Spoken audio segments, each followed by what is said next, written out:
जय श्री राम। मैं हूं आपका अपना आचार्य राज मिश्रा। जैसा कि विजयादशमी का पर्व हम सभी को मनाना है और आप सभी लोग जानते हैं कि विजयादशमी का पर्व एक इस प्रकार का पर्व है जिसको देवता भी सेलिब्रेट करते हैं, साधारण मानव नहीं। इस टाइम पर देवता भी इस पर्व को मनाते हैं, इसको ध्यान रखिएगा।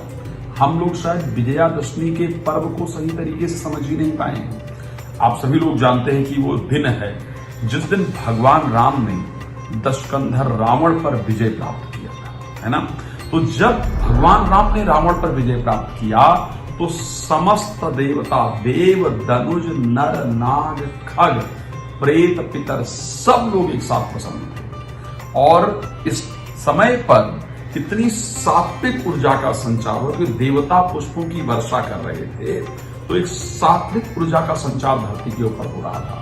तो आज मैं इस कार्यक्रम में आपको वो बताने जा रहा हूं कि विजयादशमी की पूजा करके आप अपने जीवन के अंदर कितना सुंदर परिवर्तन ला सकते हैं। ऐसा बदलाव जिसको आप स्वयं में महसूस करेंगे। जो चीजें बताने जा रहा हूं इसको करके आप स्वयं के अंदर परिवर्तन देख पाएंगे कि यस, विजयादशमी के पूजन से जीवन में परिवर्तन आता है। तो आखिर कैसे करना है विजयादशमी का पूजन और विजयादशमी का एक्चुअल में क्या है महत्व। एक तो सबसे पहले ध्यान रखिए, जैसा कि आप लोग जानते हैं 12 तारीख यानी शनिवार 10:58 तक, करीब 59 मिनट मान करके चलेंगे, नौमी तिथि रहेगी।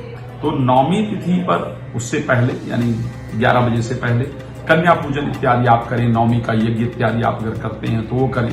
कोई विशेष पूजा नौमी का करते हैं तो वो आपको करना है। अब 11 बजे के बाद क्या करेंगे, हम विजयादशमी का पूजन करेंगे। अच्छा, विजयादशमी का पूजन होता कैसे? वैसे बड़ा सुंदर नियम है और बता रहा हूं, इससे पूरे घर की नकारात्मकता खत्म हो जाएगी। नकारात्मकता किस प्रकार? घर का ब्रह्म स्थान देख लीजिए, घर में दोनों तरफ से घर को नापिए और देखिए घर के बीच का, बिल्कुल बीचों बीच का हिस्सा एक्चुअल में कौन सा बन रहा है। अगर पॉसिबल हो तो बड़ा काम आएगा जो बता रहा हूं। तो उस बीचों बीच के हिस्से में अगर गऊ का गोबर मिल जाए, गाय का गोबर मिल जाए, तो उस गाय के गोबर को 10 अलग अलग हिस्सों में बनाकर रखना चाहिए और उसके ऊपर 10 रंग के अलग अलग पुष्पों को उठाकर रखना चाहिए। 10 गाय के गोबर के वो बना करके रखना चाहिए। ये जनरली हमारी 10 इंद्रियों की सूचक है। रावण का जो वध है, भगवान ने कहा कि हमें रावण को नहीं मारना है, हमें रावणत्व को मारना है। भगवान राम ने रावण वध के बाद, रावण वध से पहले शब्द कहा था कि रावण को मारने के लिए मैं नहीं जा रहा हूं, मैं रावणत्व को मारने के लिए जा रहा हूं।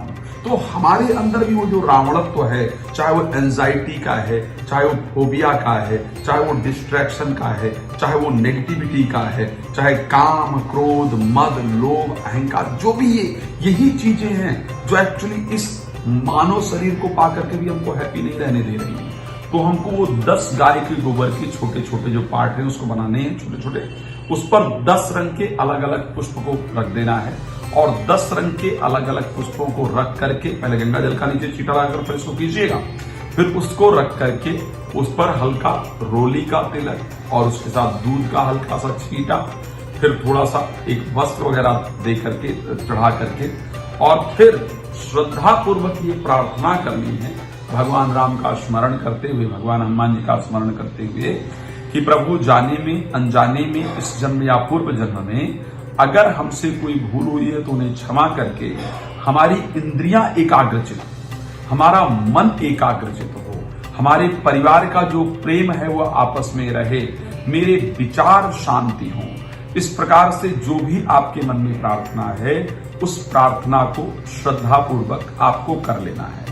अगर गाय का गोबर आपको नहीं, 1% गाय का गोबर आपको नहीं प्राप्त हो पाता है, ऐसी दिक्कत होती है, तो फिर भी आपको परेशान होने की आवश्यकता नहीं है। 10 दिए ले लें या 10 आटे के छोटे छोटे, आटा गूंथकर 10 आटे के छोटे छोटे पार्ट बना लें और उसके ऊपर जो है उन पुष्पों को उठा करके सजा दें। इस प्रकार 10 पुष्प को आपको सजाना है। ध्यान रखिएगा, जब राम जी की और रावण की युद्ध हो रही थी ना, तो शास्त्र इस प्रकार कहता है कि रावण रथी बिरथ रघुवीरा और देख भीषण भयो अधीरा।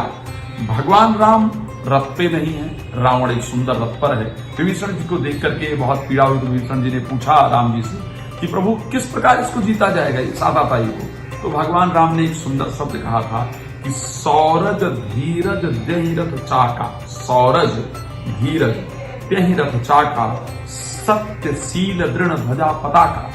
जिसके रथ का, जिसके अंदर शौर्य होगा, जिसके अंदर धैर्य होगा, शौर्य और धैर्य दो पहिए होने चाहिए अपने जीवन के, ध्यान रखिए। उस पर सत्यशील दृढ़ ध्वजा, जिसके सत्यता होगी, जिसके अंदर दृढ़ता होगी कि यस इस कार्य को मैं अच्छा कर पाऊंगा, अपने जीवन को हैप्पी बना पाऊंगा, बना पाऊंगी। बल विवेक दम परहित घोरे, बल हो लेकिन अहंकार ना हो, विवेक हो, ज्ञानवान हो, दया क्षमा कृपा, क्षमा कृपा क्षमता रथ जोरे, क्षमा भी होना चाहिए और कृपा की भी आदत होनी चाहिए। तो इस प्रकार से उसको जीवन में विजय प्राप्त हो सकता है। और ये 10 जो मैंने पूजन बताया, इसको करने से ये सब कुछ आपको प्राप्त होगा। धन्यवाद आप सभी को। जय श्री।